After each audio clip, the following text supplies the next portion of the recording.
You can get high in sex, you can get high in alcohol, you can get high in all kinds of drugs. I was high in hate and violence. When Nicky Cruz showed up on the scene, people had every reason to run and hide. He wasn't just the leader of the renowned Mau Maus, the toughest gang in New York City. Nicky was an animal. New York City was a jungle. The law of the jungle, you behave like an animal. An animal don't know the difference between right and wrong. An animal has to kill another animal for survival. So did you ever kill somebody? I cannot answer that question. But I can say that again, yes, we did it together. Pain and violence weren't anything new to Nicky. He grew up with it in Puerto Rico, where his parents brutally abused him. Nicky's father used to throw him in a room with pigeons. He put me there naked, and I used to scream, and the pigeons used to get scared, and they crashed me all over. And Nicky's mother? She hit me so much, and she knocked me out unconscious so many times over and over, that honestly to God, if I could grab a knife and I put it, I didn't feel the pain anymore. It wasn't just because they were cruel. They were possessed. I know that I was planted into the wounds of a witch. Seances, satanic worship, animal sacrifices. They were all a normal part of his parents' lives. I saw my mother possessed by the devil many times.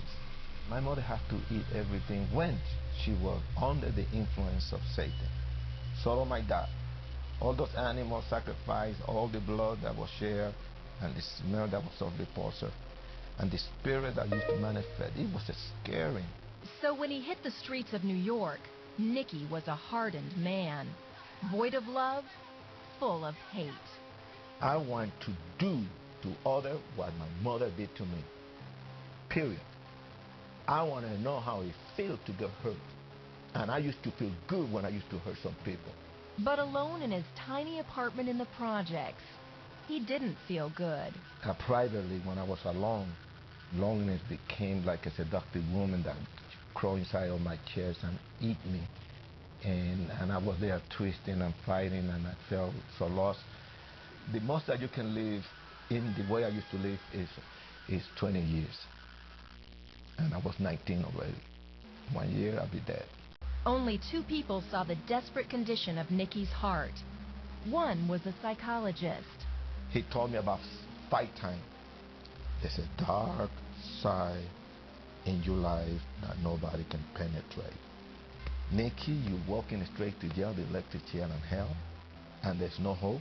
The other was a pastor named David Wilkerson. He risked his life to tell Nicky there was hope. I heard this voice, God has the power to change your life, and I start cursing loud. You come near me, I'll kill you. I spit at his face and I hit him. And I told him, I don't believe in what you're saying, and you get out of here. Nicky never expected what he heard Wilkerson say next. You could cut me up into 1,000 pieces and lay them in the street. And every piece will still love you. It did damage good in my brain. And in my heart, I began to question.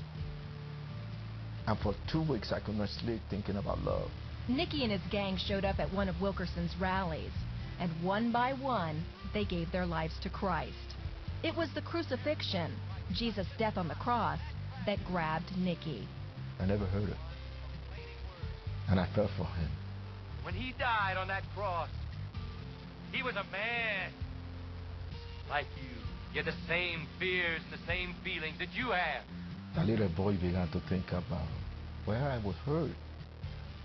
I was choked up with pain, and my eyes were fighting, and tears began to come down, and more tears, and I was fighting. And then I surrendered. And then I let Jesus hug me. Unless I let my head rest on his chest, I said, okay, I'm sorry. Forgive me.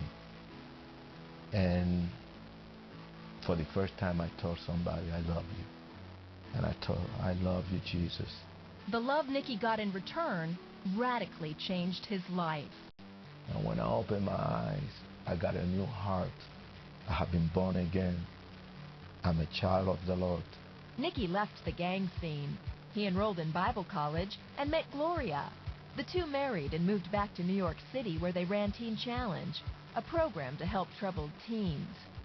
Since then, Nicky has raised 4 girls and traveled all over the world as an evangelist and head of Nicky Cruz Ministries. I am the most happy human being because I have reached thousands or perhaps millions of people that have come to Jesus through my message. But the greatest success of my life, it was when I brought my mother to Jesus and my father and my brother. Nicky chose to forgive his parents, and he asked them to forgive him. Nicky writes about this in his latest book, Soul Obsession. When true forgiveness come in and it come out from you soul, forgive me, that dark cloud will disappear, will be cracked down into pieces. And then you have access straight to the heart of Christ. Once an animal filled with hate, today he's a lover of souls.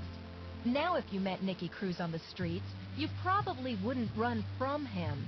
You'd run to him. And here's what he might say. I say to you that you can turn all of this deep pain and this hurt and this deep rejection and do what I did. Give it to Christ, and you're gonna be more happy with your life.